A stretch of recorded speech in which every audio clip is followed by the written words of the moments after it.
సముద్ర భూగర్భ జలాలు పోయి ఆయన పరిశీలించి ఇటువంటి చిత్రాలు నిర్మించారు.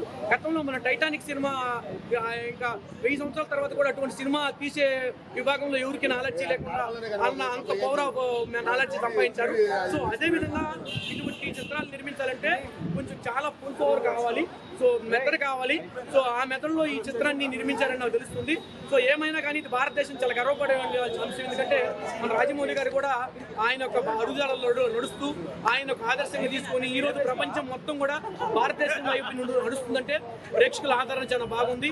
అదేవిధంగా మీడియా అయితే కానీ మరి మన దర్శకులుగా అయితే కానీ మన తెలుగు ఇండస్ట్రీ ఈ రోజు మొత్తం ఆ స్థాయికి వెళ్ళిందంటే మనం గర్వపడాల్సిన అంశం.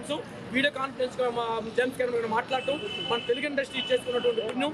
మనం అదేవిధంగా ఆస్కర్ని అక్కడ తీసుకెళ్ళాం. మన రాబోయే రోజుల్లో చిత్రాలు ఇంకా ప్రపంచ స్థాయిలో మొత్తం కూడా మన ఇండియాకు వచ్చే విధంగా చేస్తే చాలా ప్రయత్నాలు చేస్తున్నారు. ప్రభుత్వాలు అయితే కానీ అన్ని విధాలుగా తోడ్పడుతున్నాయి.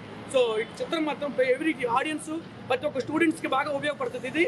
Thank you. మీ పెట్టిన సినిమా మాత్రం చాలా బాగుంది. Thank you.